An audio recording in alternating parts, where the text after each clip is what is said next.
Hello guys and welcome again. So guys, इस video का जो मेन टॉपिक है हमारा वो है data types and variables in Java. आगे बढ़ने से पहले मैं तुम लोगों को मेरे बारे में कुछ चीज़ें बताना चाहता हूँ। ओके, सो मेरा नाम यश है, मेरी एज 19 साल है, मैं एक मेल हूँ और मैंने अभी तक शादी नहीं की। ओके, और मेरी हाइट 5.8 है। अब तुम लोग कह रहे हो कि मैं ये सब क्यों बता रहा हूँ तुम लोग को, हम लोग वापस से इस पे आएंगे, पर सबसे पहले मैं तुम लोग को बताऊंगा कि एक वेरिएबल का मतलब क्या होता है। In a common English term, variable दो शब्दों से बना हुआ है, vary able, vary able. Vary का मतलब होता है चेंज। सो सिंपली तुम लोग कह सकते हो वेरिएबल एक ऐसी चीज़ है विच इज़ चेंजेबल। ओके, अब मैं तुम्हें एक अच्छा खासा एग्जांपल देके समझाता हूँ कि एक वेरिएबल क्या है हमारे कंप्यूटर के अंदर। सो गाइज, ये है मैप्स, ये है एक शहर का मैप, मुंबई का मैप। अब शहर में क्या होता है, शहर में घर होते हैं और घर में लोग रहते हैं, ठीक है। एंड फॉर एग्जांपल मैं यहाँ पे लिखता हूँ मन्नत। ओके, तो यहाँ पे मुझे बता रहा है कि मन्नत यहाँ पे है। और मन्नत जिसे नहीं पता, तो मन्नत शाहरुख खान जो एक्टर है उनका घर है। तो ये एक बहुत ही बड़ा शहर है मुंबई, और इसमें जो मन्नत है जहाँ पे शाहरुख खान रहते हैं वो उनका एड्रेस है कुछ इस तरह। ओके, मैं तुम लोगों को उनका एक एड्रेस भी बता देता हूँ। उनका एड्रेस है HK Baba Road, Mount Mary, Bandra West, Mumbai Maharashtra. देखो कितना बड़ा एड्रेस है। तो जिस तरह से ये मुंबई शहर जो है इतना बड़ा, उसी तरह ना तुम्हारा जो कंप्यूटर है उसके अंदर मेमोरी ब्लॉक्स हैं, मतलब मेमोरी है। ये देखो, ये कुछ है तुम लोगों की इमेज तुम्हारे कंप्यूटर के अंदर की मेमोरी की। ये काफ़ी छोटी इमेज है, लेकिन तुम्हारे कंप्यूटर के अंदर बहुत सारे मेमोरी ब्लॉक्स हैं। ओके, जैसे ये शहर है, उस शहर में बहुत सारे घर हैं, उनके अंदर लोग रहते हैं, वैसे ही हमारे कंप्यूटर की मेमोरी है, उस मेमोरी के अंदर मेमोरी ब्लॉक्स हैं और उन मेमोरी ब्लॉक्स के अंदर डेटा रहता है। ओके, सो जैसे इसका एड्रेस है, एक घर का एड्रेस है HK Baba road and all that, इतना बड़ा एड्रेस, वैसे ही हमारे मेमोरी जो है उनके अंदर के ब्लॉक्स का भी एड्रेस है। जैसे मैंने यहाँ पे लिखा हुआ था, ठीक है, मैं यहाँ पे लिखता हूँ। फॉर एग्जांपल ये एक एग्जांपल है तुम्हारे एक मेमोरी ब्लॉक के एड्रेस का इन कंप्यूटर। ओके, कुछ इसी तरह के बड़े बड़े नंबर्स होते हैं, हमारे मेमोरी ब्लॉक्स होते हैं। तो हम लोग तो ये सारे नंबर्स तो याद रखेंगे नहीं। अगर हमें कोई भी डेटा डालना है एक मेमोरी ब्लॉक के अंदर, तो हम लोग को इतना बड़ा एड्रेस ना लिखना पड़े, इसलिए जैसे इतने बड़े एड्रेस को, उस घर का नाम मैंने यहाँ पे लिखा मन्नत, तो वो मुझे दिखा रहा है कि हाँ यहाँ पे है मन्नत, ना कि मुझे इतना बड़ा एड्रेस लिखना पड़ा। मैंने बस मन्नत लिखा और यहाँ पे ये आ गया। तो उसी तरह तुम्हारे कंप्यूटर का जो मेमोरी ब्लॉक है उसे कॉल करने के लिए तुम लोग उस मेमोरी ब्लॉक को एक नाम दे दोगे। इस मेमोरी ब्लॉक को हम लोग एक नेम दे देंगे, और जैसे ही हम लोग उस नेम को बुलाएंगे उसके अंदर का डेटा हमें बताएगा। समझ पा रहे हो? तो यही है एक वेरिएबल। उस वेरिएबल को हम लोग एक नाम दे देते हैं और फिर उस नाम से उस वेरिएबल को हम लोग कॉल करते हैं। थोड़ा ऊपर नज़र डालो तो यहाँ पे मैंने लिखा हुआ है नेम इक्वल्स टू यश। तो ये जो यश है वो कहीं ना कहीं मेरे, जब मैं प्रोग्राम एग्जीक्यूट करूँगा तो ये यश मेरे मेमोरी ब्लॉक के अंदर, कोई मेमोरी ब्लॉक के अंदर होगा, और उस मेमोरी ब्लॉक का भी ऐसा ही कुछ एड्रेस होगा, लेकिन उस एड्रेस के ऊपर हम लोग उसे एक नाम दे देंगे। तो जैसे ही मैं लिखूँगा नेम, तो वो इस मेमोरी एड्रेस को कॉल करेगा और बताएगा कि यहाँ पे यश लिखा हुआ है। समझ पा रहे हो? तो इसी तरह मैंने यहाँ पे अलग अलग वेरिएबल्स लिखे हैं। यहाँ पे एज इक्वल्स टू 19 लिखा हुआ है, जेंडर इक्वल्स टू M लिखा हुआ है, is married equals to false लिखा हुआ है। तो ये सारे ना मैंने वेरिएबल्स बनाए हैं, ये सब वेरिएबल्स के नाम दे दिए हैं। ये जेंडर वेंडर ये सब वेरिएबल का नाम है, और यहाँ पे उसका डेटा है, उस वेरिएबल के अंदर की वैल्यू है। Okay, the next thing which will be come in your mind will be कि मैंने यहाँ पे ये क्या लिखा हुआ है, स्ट्रिंग लिखा हुआ है, इंट लिखा हुआ है, कैर लिखा हुआ है, बुलियन लिखा हुआ है, फ्लोट लिखा हुआ है। तो ये सब क्या है? अब तो हम लोग थोड़ा सा हमारा जो ध्यान है वो जावा लैंग्वेज से दूर लेकर जाएंगे इंग्लिश लैंग्वेज पे, ठीक है। अब फॉर एग्जांपल मैं यहाँ पे लिखता हूँ 38,500, तो ये क्या है? Number, right. और अगर मैं कहना चाहूँ तो इसे मैं न्यूमेरिक डेटा कह सकता हूँ, ठीक है। और इसी तरह अगर मैं लिख रहा हूँ यहाँ पे you are watching this video, तो ये क्या है? ये एक अल्फ़ाबेटिक डेटा है क्योंकि इसके अंदर बहुत सारे अल्फ़ाबेट्स हमने लिखे हुए हैं। एंड अगर मैं ऐसा लिखता हूँ माई एज इज़ 19, तो इसके अंदर मैंने अल्फ़ाबेट्स भी डाले हैं और नंबर भी डाला है, तो इससे हम लोग कह सकते हैं एक अल्फ़ा न्यूमेरिक डेटा। तो ये सारी जो चीज़ें हैं ये डेटा है, और मैंने यहाँ पे लिखा हुआ है इसका डेटा टाइप। ओके, तो डेटा टाइप भी कुछ इसी तरह का होता है, मतलब डेटा टाइप नाम ही बताता है कि उस डेटा का टाइप, राइट। तो इसी तरह अगर मैं जावा की बात करूँ तो जावा के अंदर भी बहुत सारे डेटा टाइप्स हैं, और ये जो है मैंने सबसे पहले जो वेरिएबल डिक्लेयर किया है ना, उसके पहले उसका एक डेटा टाइप बता दिया है। जैसे ही प्रोग्राम एग्जीक्यूट होगा पहले वो ये देखेगा कि इसका डेटा टाइप क्या है। अब जावा के अंदर कौन से डेटा टाइप है मैं तुम लोगों को वो बताना चाहता हूँ। तो ये देखो, ये हैं जावा के डेटा टाइप्स। तो इस जावा के डेटा टाइप्स को हम लोग दो टाइप में कन्वर्ट कर सकते हैं, एक है प्रिमिटिव और एक है डिराइव्ड या नॉन प्रिमिटिव। अब प्रिमिटिव का मतलब है कि जो डेटा टाइप्स पहले से ही जावा हमें प्रोवाइड करता है, मतलब पहले से ही ये सारे डेटा टाइप्स बने हुए हैं, हम लोग यूज़ कर सकते हैं उन डेटा टाइप्स को हमारा वेरिएबल डिक्लेयर करने में। ओके, अगर ये सब जो आप देख रहे हो इंट, कैर, बुलेन, ये सारे के सारे जो है ना वो प्रिमिटिव डेटा टाइप्स हैं, ये पहले से हमारे स्विट के अंदर आते हैं, मतलब जावा इंस्टॉल करोगे तो सामने से आएंगे। और डिराइव जो है वो हम लोग खुद बनाते हैं और फिर उसे यूज़ करते हैं। पिछली वीडियो में हम लोगों ने एक क्लास कार बनाई थी, ठीक है, तो वो क्लास कार भी एक तरह का डेटा टाइप ही हम लोग बनाए थे, जिसमें हम लोग कार के ऑब्जेक्ट्स बना सकें, उसका डेटा स्टोर कर सकें। तो वो जो था वो भी एक क्लास थी कार, और वो एक डिराइव्ड डेटा टाइप थी। इसी तरह एरेज होते हैं, इंटरफेसेस होते हैं, जिनके बारे में हम लोग आगे बात करने वाले हैं। बट हाल फिलहाल के लिए तुम लोगों को ये पता चल गया कि हम लोग जो बनाते हैं खुद से, जो क्लासेस एंड ऑल, वो सारे डिराइव्ड डेटा टाइप है, और जो पहले से अवेलेबल हैं वो हैं प्रिमिटिव डेटा टाइप। अब हम लोग नज़र मारते हैं थोड़ी प्रिमिटिव डेटा टाइप पे। तो जैसे इंग्लिश लैंग्वेज में मैंने कहा alphabetic data and numeric data, वैसे ही तुम लोग कैटेगराइज कर सकते हो numeric and non numeric data types. Primitive data type में numeric and non numeric data types पहले से अवेलेबल हैं हमारे पास। अब न्यूमेरिक पे हम लोग आएँ तो वो भी दो चीज़ों में कैटेगराइज करवाया जा सकता है। एक तुम लोग देख सकते हो ये एकदम सिंपल सा एक नंबर 1 या कुछ भी 38,500 जो हमने लिखा था, ये सारे जो नंबर हैं ये एकदम सीधे साधे नंबर हैं जिन्हें हम लोग इंटीजर कहते हैं।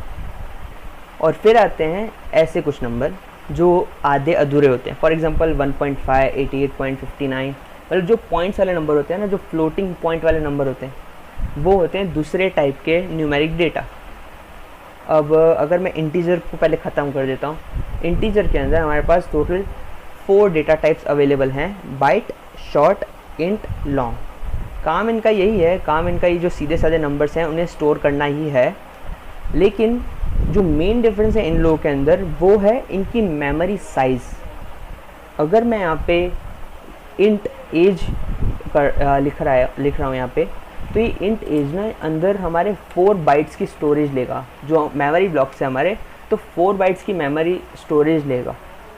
और इसी तरह जो लॉन्ग है वो 8 बाइट्स लेगा, शॉर्ट है वो 2 बाइट्स लेगा, और जो बाइट है वो 1 बाइट लेगा।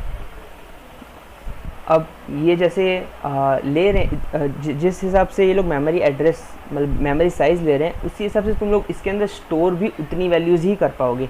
फॉर एग्जांपल अगर तुम लोग बाइट यूज़ करते हो तो तुम लोग कम वैल्यू स्टोर कर पाओगे, और इन सब की एक रेंज होती है। अगर मैं तुम लोगों को एक बात बताऊं तो ये जो बाइट है मैंने यहाँ पे लिखा नहीं है, लेकिन अगर ये जो इंट है, इंट की जगह मैं यहाँ पे बाइट भी लिख सकता हूँ, और यहाँ पे मैं स्टोर कर सकता हूँ 127।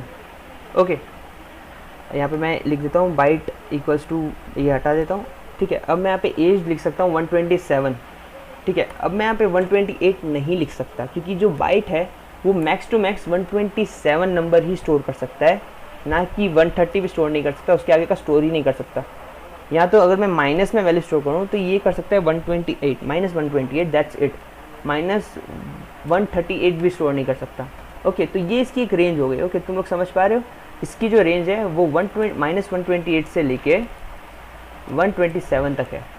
इसके अंदर का अगर तुम्हें कोई नंबर स्टोर करना हो तो तुम लोग बाइट डेटा टाइप यूज़ कर सकते हो, वरना फिर शॉर्ट है, शॉर्ट की भी एक अलग से अपनी रेंज है, जिसमें तुम लोग चीज़ें स्टोर कर सकते हो। और लॉन्ग सबसे बड़ा जो है वो लॉन्ग है। अगर तुम्हें बहुत ही लंबा डेटा स्टोर करना है तो तुम लोग लॉन्ग यूज़ कर सकते हो। अगर तुम लोगों को ये सारे के सारे डेटा टाइप और उनके रेंजेस देखने हैं तो मैं डिस्क्रिप्शन में एक लिंक डाल दूँगा। और इसी तरह अगर मैं फ्लोट की बात करूँ, फ्लोट भी एक डेटा टाइप है। ओके, अभी हम लोग आते हैं फ्लोटिंग पॉइंट नंबर पे। अगर तुम्हें पॉइंट वाले डेटा स्टोर करवाना है तो तुम लोग फ्लोट और डबल का यूज़ कर सकते हो, जैसे कि मैंने किया है यहाँ पे। मैंने यहाँ पे लिखा है float height equals to 5.8f। Same to same जैसे यहाँ पे 4 डेटा टाइप्स हैं और इनके कैटेगराइजेशन भी एक साइज़ के ऊपर की जाती है, वैसे ही हमारा यहाँ पे फ्लोट और डबल है। फ्लोट 4 बाइट्स लेता है और डबल 8 बाइट्स लेता है। क्यों? क्योंकि फ्लोट कम वैल्यू स्टोर कर सकता है और डबल ज़्यादा वैल्यू स्टोर कर सकता है।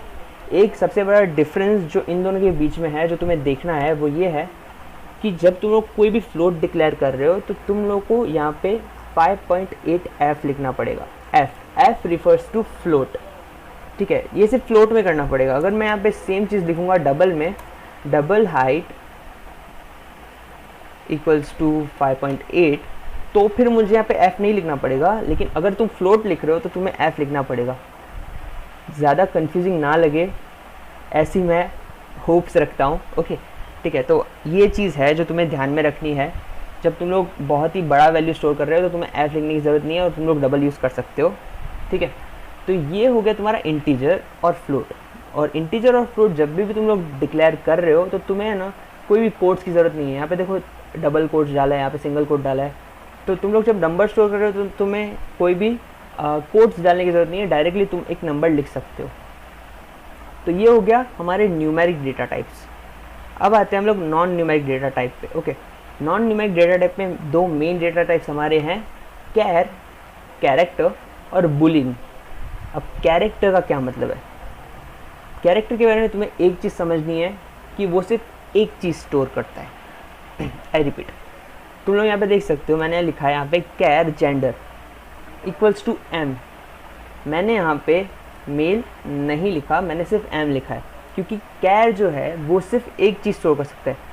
वो चीज़ कुछ भी हो सकती है, @ हो सकता है, हैश हो सकता है, f हो सकता है, 1 हो सकता है।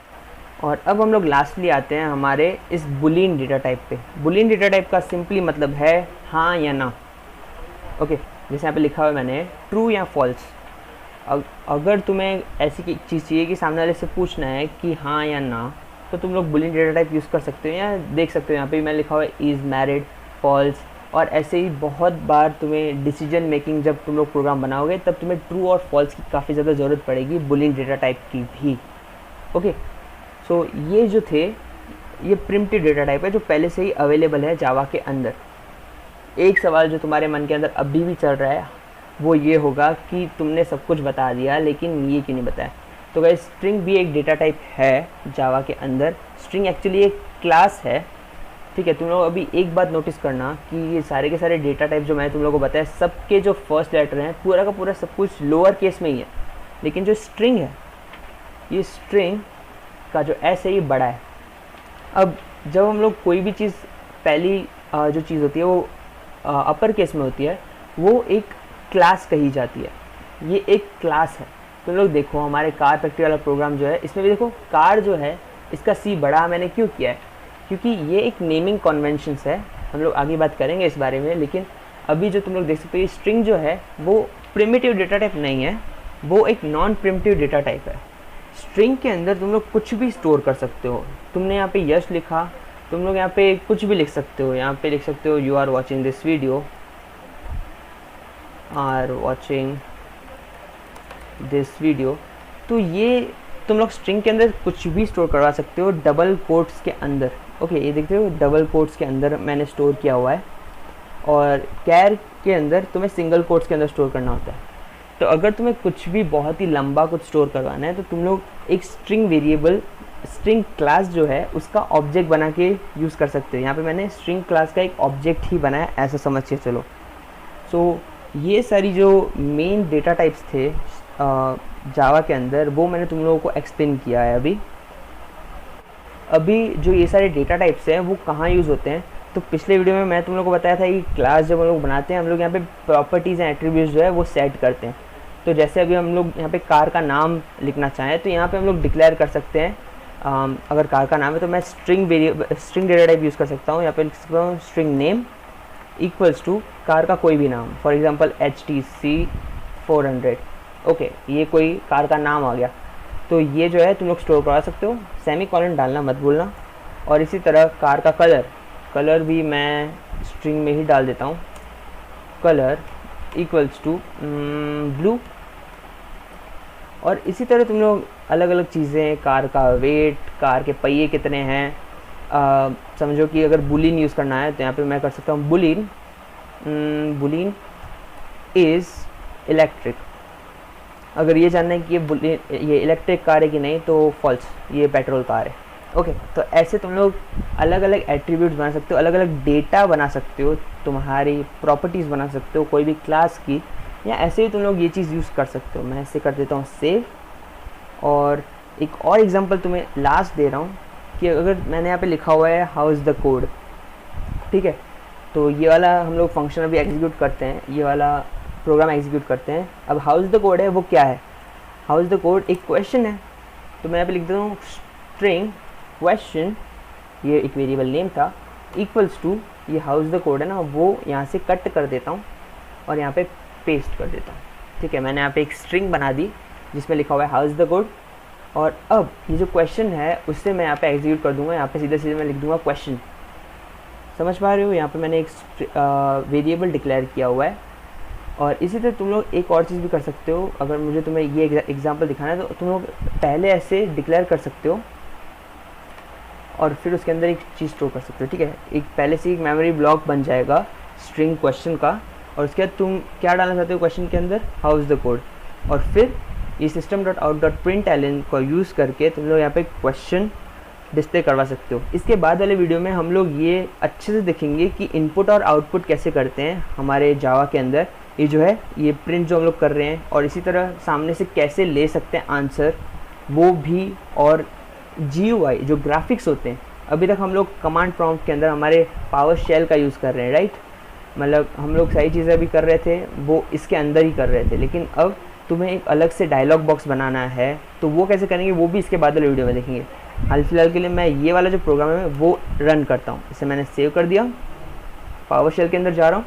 सबसे पहले क्या करेंगे हम लोग, इसे कंपाइल करेंगे। तो जावा सी फर्स्ट डॉट जावा, और ये कंपाइल हो गया। कोई एरर नहीं दिखाया, अगर एरर होता तो वो दिखाता। ओके, तो अब यहाँ पे मैंने लिखा जावा सी। मैं तुम लोगों को ये भी दिखाना चाहता हूँ कि एरर कैसे आता है। ओके, तो ये फर्स्ट में गया और बाय चांस मैंने यहाँ पे सेमीकोलन नहीं डाला, हमारा फुल स्टॉप ही नहीं डाला। इसे सेव कर देता हूँ और अब इसे मैं कंपाइल करता हूँ। तो ये देखो जावा सी फर्स्ट डॉट जावा, देखो एक एरर आ गया कि यार हमने एक्सपेक्ट किया था कि यहाँ पे एक सेमीकोलन होना चाहिए, एक फुल स्टॉप होना चाहिए। तो ठीक है, डाल देते हैं, सेव कर देते हैं। और अभी वापस से इसे जावा सी फर्स्ट डॉट जावा कंपाइल हो गया, हमारी फर्स्ट क्लास बन जाएगी। और यहाँ पे जावा फर्स्ट, इसे एग्जीक्यूट करते हैं तो यहाँ पे आ गया, देखो how is the code error sir. हमने पहले क्या किया था, इसे एक वेरिएबल के अंदर स्टोर करा दिया था, स्ट्रिंग वेरिएबल के अंदर, स्ट्रिंग डेटा टाइप का यूज़ करके एक वेरिएबल बना के, और फिर उसे एग्जीक्यूट कर दिया। तो इस तरह से तुम लोग अपने अपनी प्रॉपर्टीज़ बना सकते हो, अपने अपने वेरिएबल्स बना सकते हो। और इसके बाद वाले वीडियो में हम लोग ये देखेंगे कि तुम लोग कैसे इनपुट आउटपुट कर सकते हो, कैसे GUI वाला इनपुट आउटपुट कर सकते हो।